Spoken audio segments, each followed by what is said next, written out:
जयकारा शेरावाली दा बोल सांचे दरबार की जय। अथ विंशो अध्याय।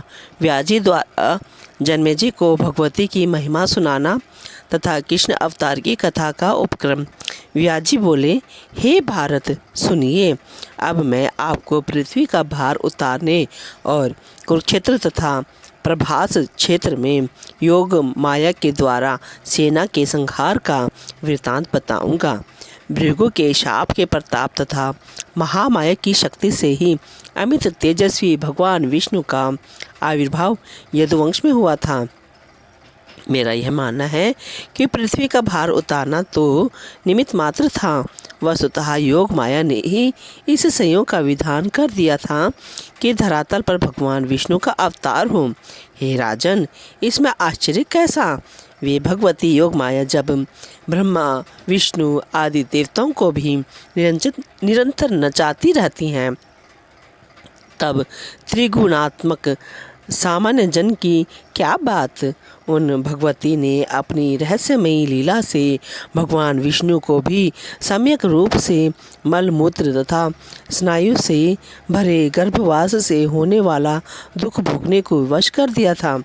पूर्व काल में राम अवतार के समय भी उन्हीं योग माया ने जिस प्रकार देवताओं को वानर बना दिया था और राम रूप में अवतीर्ण भगवान विष्णु को दुख पाश से व्यतीत कर दिया था, वे तो आपको विदित ही है। हे महाराज, अहमता और ममता के इस सुदृढ़ बंधन से सभी लोग आबद्ध हैं। अतः अनासक्त तथा मोक्ष की इच्छा रखने वाले योगी जन और भोग की कामना करने वाले लोग भी उन्हीं कल्याणकारिणी भगवती जगदम्बा की उपासना करते हैं, जिन योग माया की भक्ति के लेशांश के लेशल वांश को प्राप्त करके प्राणी मुक्त हो जाता है। उनकी उपासना कौन व्यक्ति नहीं करेगा। हे भुवनेशी, ऐसा उच्चारण करने वाले को वे भगवती तीनों लोक प्रदान कर देती हैं।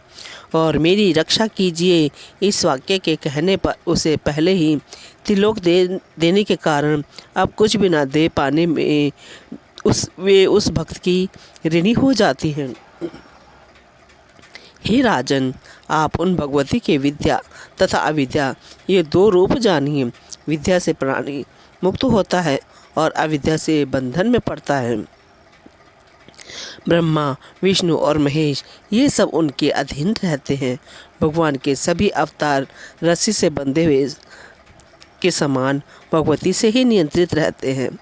भगवान विष्णु कभी वैकुंठ में और कभी क्षीर सागर में आनंद लेते हैं, कभी अत्यधिक बलशाली दानवों के साथ युद्ध करते हैं, कभी बड़े बड़े यज्ञ करते हैं, कभी तीर्थ में कठोर तपस्या करते हैं, और हे सुव्रत, कभी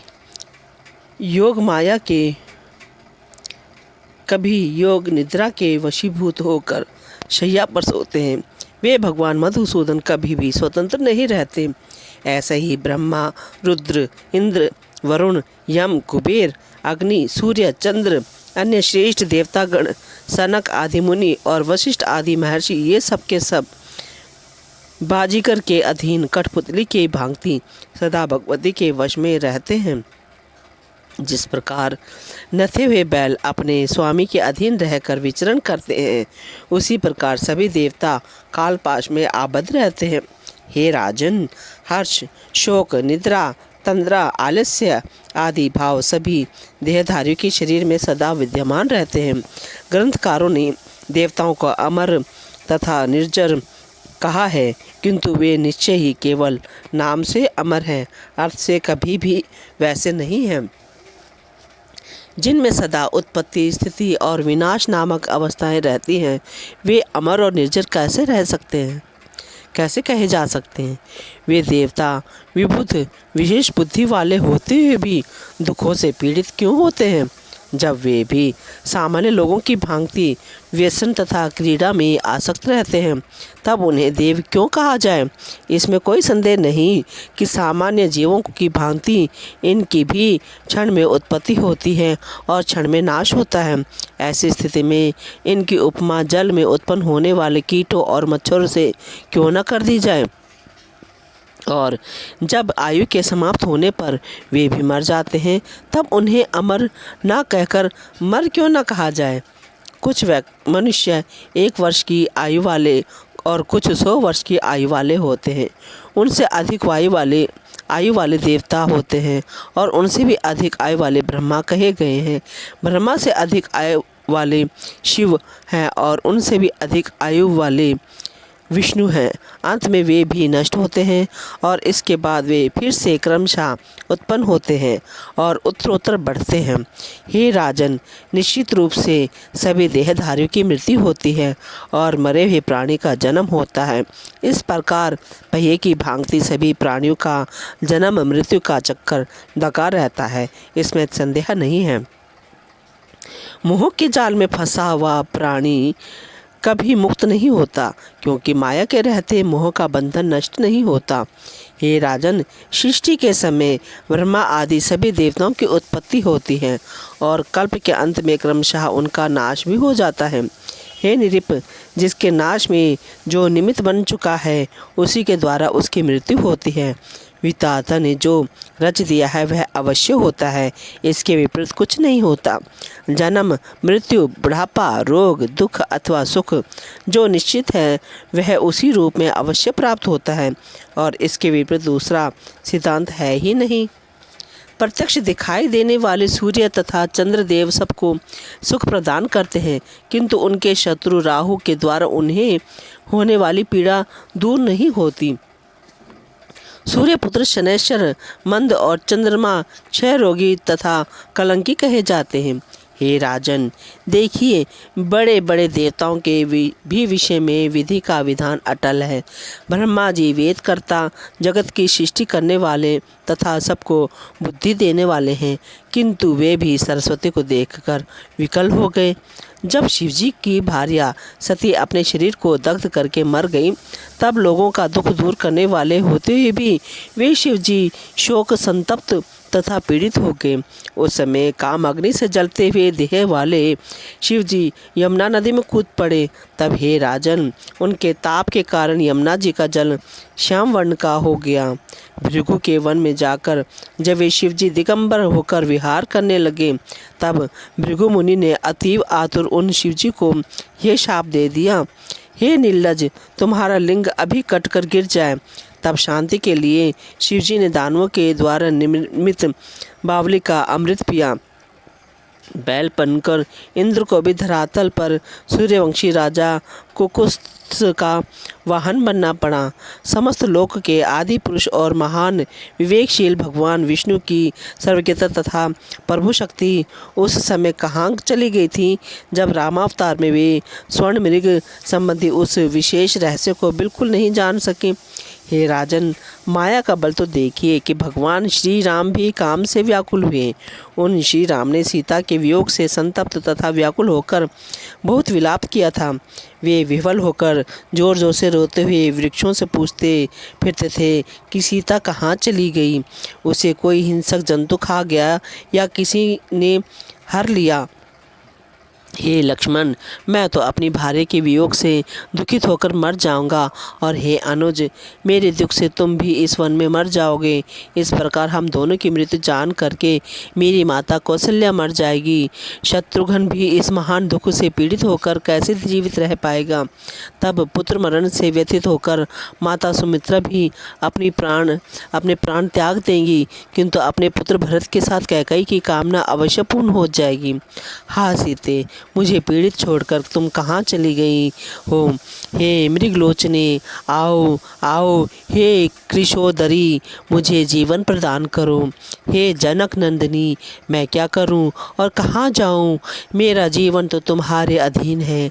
अपने प्रिय मुझ दुखित को सांत्वना प्रदान करो। इस प्रकार विलाप करते हुए तथा वन वन भटकते हुए वे अमित तेजस्वी राम जनक पुत्री सीता को नहीं खोज पाए। तत्पश्चात समस्त लोगों को शरण देने वाले वे कमल नयन श्री राम माया से मोहित होकर वानरों की शरण में गए। उन वानरों को सहायक बनाकर उन्होंने समुद्र पर सेतु बांधा और पराक्रमी रावण, कुंभकर्ण तथा महोदर का संहार किया। तदंतर दुष्टात्मा रावण के द्वारा सीता को हारी गई समझकर सर्वज्ञ होते हुए भी श्री राम ने उन्हें लाकर उनकी अग्नि परीक्षा कराई। हे महाराज, योग माया की महिमा बहुत बड़ी है।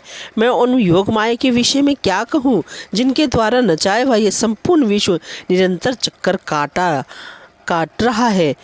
इस प्रकार शाप के वशीभूत होकर भगवान विष्णु इस लोक में धारण किए गए अनेक अवतारों में दैव के अधीन होकर नाना प्रकार की लीलाएं करते हैं। अब मैं आपसे देवताओं का कार्य सिद्ध करने के लिए मनुष्य लोक में भगवान श्री कृष्ण के अवतार तथा उनकी लीला का वर्णन करूँगा। प्राचीन समय की बात है। यमुना के मनोहर तट पर मधुवन नामक एक वन था।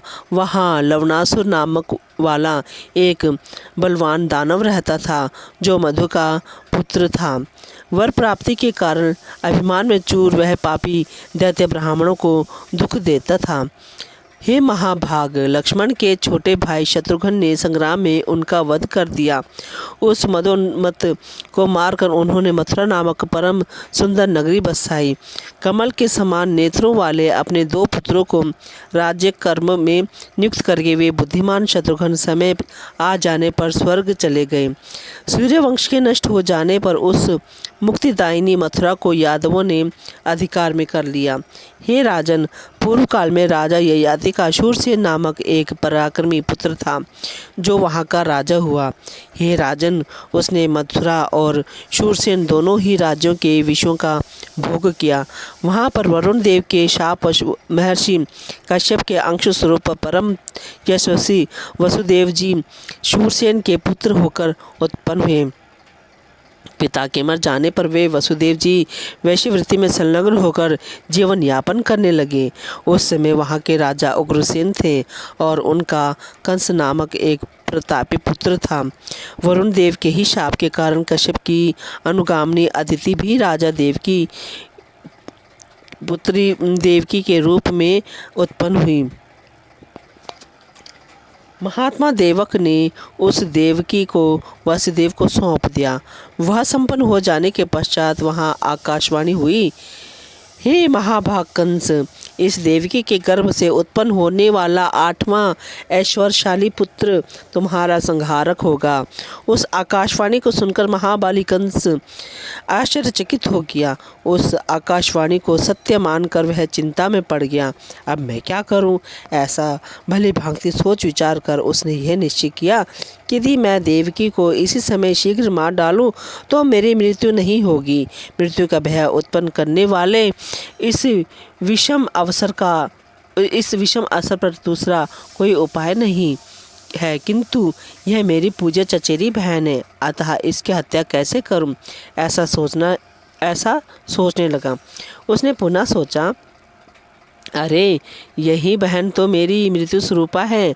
बुद्धिमान मनुष्य को पाप कर्म से भी अपने शरीर की रक्षा कर लेनी चाहिए। बाद में प्रायश्चित कर लेने से उस पाप की शुद्धि हो जाती है। अतः चतुर लोगों को चाहिए कि पाप कर्म से भी अपने प्राण की रक्षा कर लें। मन में ऐसा सोचकर पापी कंस ने बाल खींचकर उस सुंदरी देवकी को तुरंत पकड़ लिया। तत्पश्चात म्यान से तलवार निकालकर उसे मारने की इच्छा से बुरे विचारों वाला कंस सभी लोगों के सामने ही उस नवविवाहिता देवकी को अपनी ओर खींचने लगा। उसे मारी जाती देखकर लोगों में महान हाहाकार मच गया। वसुदेव जी के वीर साथीगण धनुष लेकर युद्ध के लिए तैयार हो गए। अद्भुत साहस वाले वे सब कंस से कहने लगे, कृपा करके इसे छोड़ दो। वे देव माता देवकी को कंस से छुड़ाने लगे। तब शक्तिशाली कंस के साथ वसुदेव जी के पराक्रमी सहायकों का घोर युद्ध होने लगा। उस भीषण लोमहर्षक युद्ध के निरंतर होते रहने पर जो श्रेष्ठ तथा वृद्ध यदुगण थे उन्होंने कंस को युद्ध करने से रोक दिया। उन्होंने कंस से कहा, हे वीर, यह तुम्हारी पूजनीय चचेरी बहन है। इस विवाहोत्सव के शुभ अवसर पर तुम्हें इस अबोध देवकी की हत्या नहीं करनी चाहिए। हे वीर, स्त्री हत्या दुस्सह कार्य है। यह यश का नाश करने वाली है और इससे घोर पाप लगता है। केवल आकाशवाणी सुनकर तुम जैसे बुद्धिमान को बिना सोचे समझे यह हत्या नहीं करनी चाहिए। हे विभो, हो न हो तुम्हारे याद इन वसुदेव के किसी गुप्त शत्रु ने यह अनर्थकारी वाणी बोल दी है हो। हे राजन, तुम्हारा यश और वसुदेव का गृहस्थ्य नष्ट करने के लिए किसी मायावी शत्रु ने यह कृत्रिम वाणी घोषित कर दी हो। तुम वीर होकर भी आकाशवाणी से डर रहे हो। तुम्हारे यश रूपी वृक्ष को उखाड़ फेंकने के लिए तुम्हारे किसी शत्रु ने ही यह चाल चली है। जो कुछ भी हो, विवाह के इस अवसर पर तुम्हें बहन की हत्या तो करनी ही नहीं चाहिए। हे महाराज, होनहार तो होगी ही, उसे कोई कैसे टाल सकता है। इस प्रकार उन वृद्ध यादवों के समझाने पर भी जब वह कंस पाप कर्म से विरत नहीं हुआ, तब नीतिज्ञ वसुदेव जी ने उससे कहा, हे कंस, तीनों लोग सत्य पर टिके हुए हैं, अतः मैं इस समय तुमसे सत्य बोल रहा हूँ। उत्पन्न होते हुए देवकी के सभी पुत्रों को लाकर मैं आपको दे दूंगा। हे विभो, यदि क्रम से उत्पन्न होते हुए ही प्रत्येक पुत्र आपको ना दे दूं, तो मेरे पूर्वज भयंकर कुंभी पाक नरक में गिर पड़े। वसुदेव जी का यह सत्य वचन सुनकर वहाँ जो नागरिक सामने खड़े थे, वे कंस से तुरंत बोल उठे, बहुत ठीक, बहुत ठीक। महात्मा वसुदेव कभी भी झूठ नहीं बोलते। हे महाभाग, अब इस देवकी के केस छोड़ दीजिए, क्योंकि स्त्री हत्या पाप है। व्यास जी बोले, उन महात्मा वृद्ध यादवों के इस प्रकार समझाने पर कंस ने क्रोध त्याग कर वसुदेव जी के सत्य वचन पर विश्वास कर लिया। तब दुंदुभियाँ तथा अन्य बाजे ऊंचे स्वर में बजने लगे और उस सभा में उपस्थित सभी लोगों के मुख से जय जयकार की ध्वनि होने लगी। इस प्रकार उस समय महायशस्वी वसुदेव जी कंस को प्रसन्न करके उससे देवकी को छुड़ाकर उस निर्विवाहता के साथ अपने इष्ट जनों सहित निर्भय होकर शीघ्रतापूर्वक घर चले गए। बोलो जयकारा शेरा वालिदा, बोल सांचे दरबार की जय।